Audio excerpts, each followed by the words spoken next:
सुवर्णवर्णसुन्दरं सीतैकदन्तबन्धुरं गृहीतपाशकाङ्कुशं वरप्रदाभयप्रदं चतुर्भुजं त्रिलोचनं भुजङ्गमोपवीतिनं प्रफुल्लवारिजासनं भजामि सिन्दूराननम्।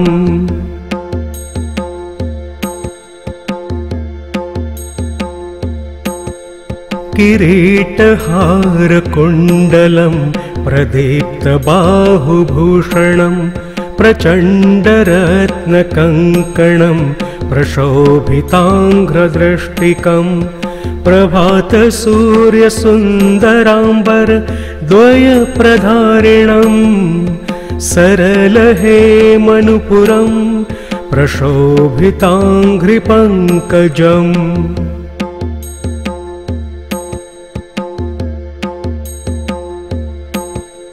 सुवर्णदण्डमण्डित प्रचण्डचारुचामरं गृहप्रतीर्णसुन्दरं युगक्षणं प्रमोदितं कवीन्द्रचित्तरञ्जकं महाविपत्तिभञ्जकं षडक्षरस्वरूपिणं भजेन्द्रजेन्द्ररूपिणम्।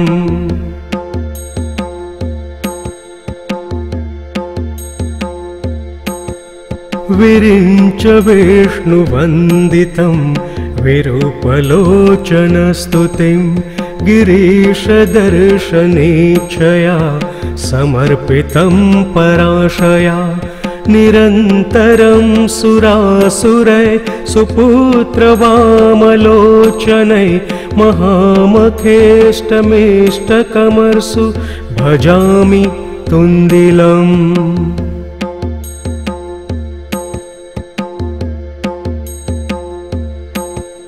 मदौघलुब्धचञ्चलार्कमञ्जुगुञ्जितारवं प्रबुद्धचित्तरञ्जकं प्रमोदकर्णचालकम् अनन्यभक्तिमानवं प्रचण्डमुक्तिदायकं नमामि नित्यमादरेण वक्रतुण्डनायकम्।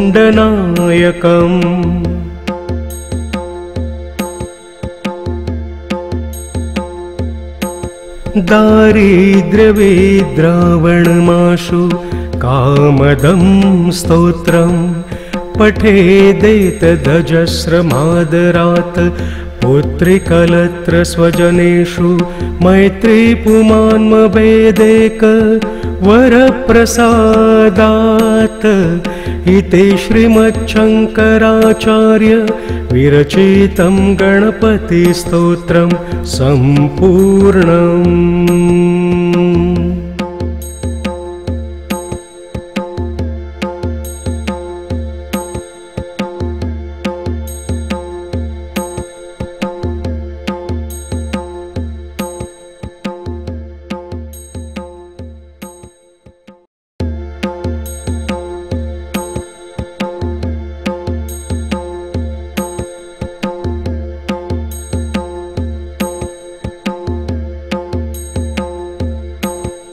सुवर्णवर्णसुन्दरं सीतैकदन्तबन्धुरं गृहीतपाशकाङ्कुशं वरप्रदाभयप्रदं चतुर्भुजं त्रिलोचनं भुजङ्गमोपवीतिनं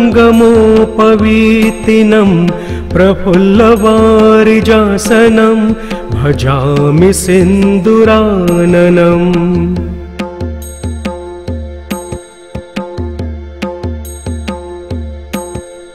किरीटहारकुण्डलं प्रदीप्तबाहुभूषणं प्रचण्डरत्नकङ्कणं प्रशोभिताङ्घ्रदृष्टिकं प्रभातसूर्यसुन्दराम्बर द्वयप्रधारिणं सरलहेमनुपुरं प्रशोभिताङ्घ्रिपङ्कजम्।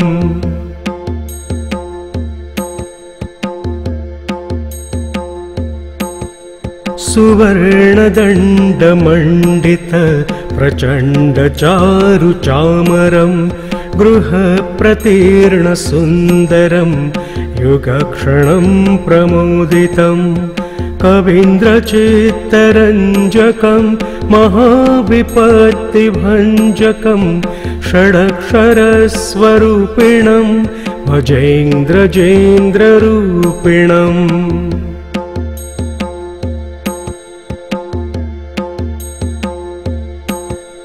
विरिञ्च विष्णुवन्दितं विरूपलोचनस्तुतिं गिरीशदर्शनेच्छया समर्पितं पराशया निरन्तरं सुरासुरै सुपुत्रवामलोचनै महामखेष्टमेष्टकमर्सु भजामि तुन्दिलम्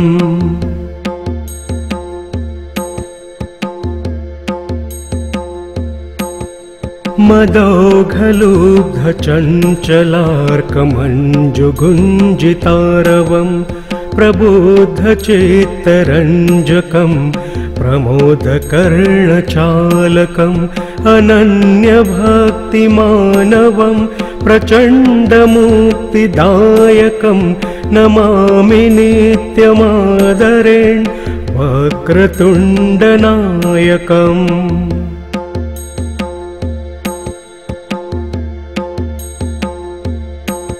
दारिद्र्यविद्रावणमाशु कामदं स्तोत्रं पठेदेतदजस्रमादरात् पुत्रिकलत्रस्वजनेषु मैत्रीपुमान्मभेदेक वरप्रसादात् इति श्रीमच्छङ्कराचार्य विरचितं गणपतिस्तोत्रं सम्पूर्णम्।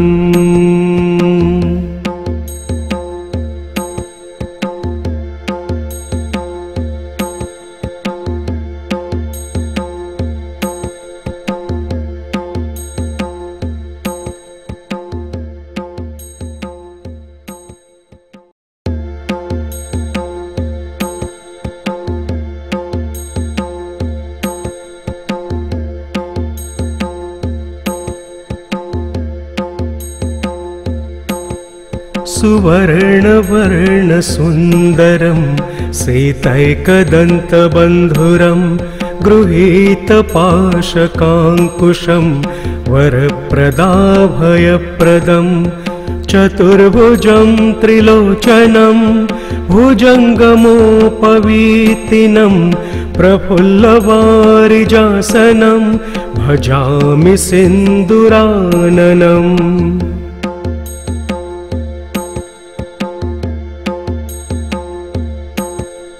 किरीटहारकुण्डलं प्रदीप्तबाहुभूषणं प्रचण्डरत्नकङ्कणं प्रशोभिताङ्घ्रदृष्टिकं प्रभातसूर्यसुन्दराम्बर द्वयप्रधारिणं सरलहेमनुपुरं प्रशोभिताङ्घ्रिपङ्कजम्।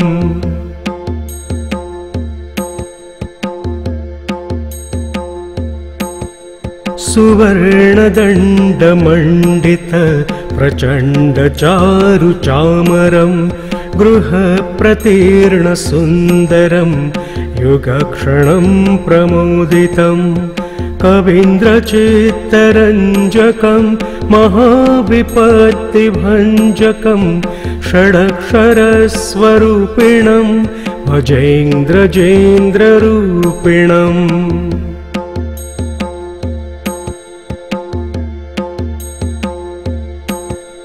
विरिञ्च विष्णुवन्दितं विरूपलोचनस्तुतिं गिरीशदर्शनेच्छया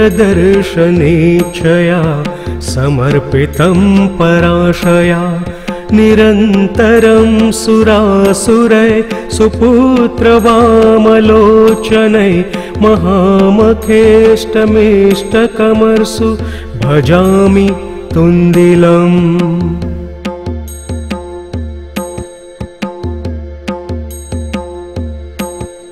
मदौघलुब्धचञ्चलार्कमञ्जुगुञ्जितारवं प्रबुद्धचित्तरञ्जकं प्रमोदकर्णचालकम् अनन्यभक्तिमानवं प्रचण्डमुक्तिदायकं नमामि नित्यमादरेण वक्रतुण्डनायकम्।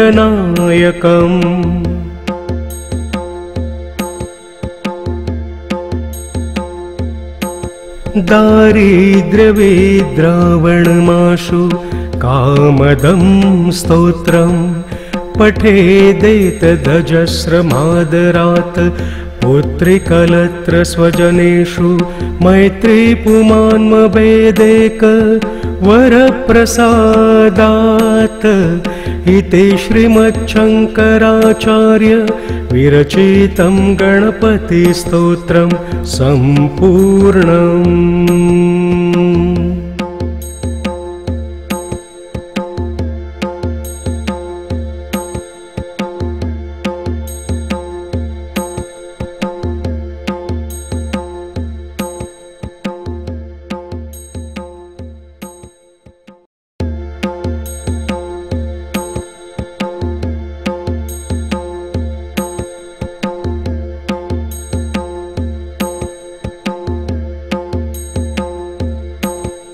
सुवर्णवर्णसुन्दरं सीतैकदन्तबन्धुरं गृहीतपाशकाङ्कुशं वरप्रदाभयप्रदं चतुर्भुजं त्रिलोचनं भुजङ्गमोपवीतिनं प्रफुल्लवारिजासनं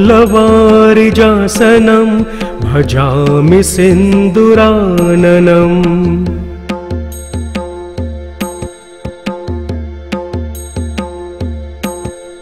किरीटहारकुण्डलं प्रदीप्तबाहुभूषणं प्रचण्डरत्नकङ्कणं प्रशोभिताङ्घ्रदृष्टिकं प्रभातसूर्यसुन्दराम्बर द्वयप्रधारिणं सरलहेमनुपुरं प्रशोभिताङ्घ्रिपङ्कजम्।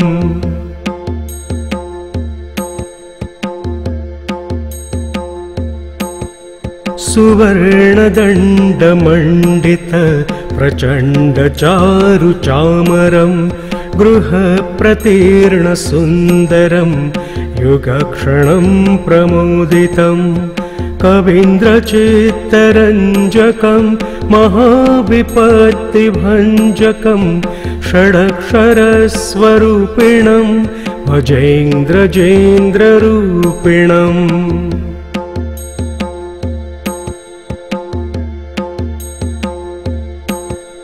विरिञ्च विष्णुवन्दितं विरूपलोचनस्तुतिं गिरीशदर्शनेच्छया समर्पितं पराशया निरन्तरं सुरासुरै सुपुत्रवामलोचनै महामखेष्टमेष्टकमर्सु भजामि तुन्दिलम्।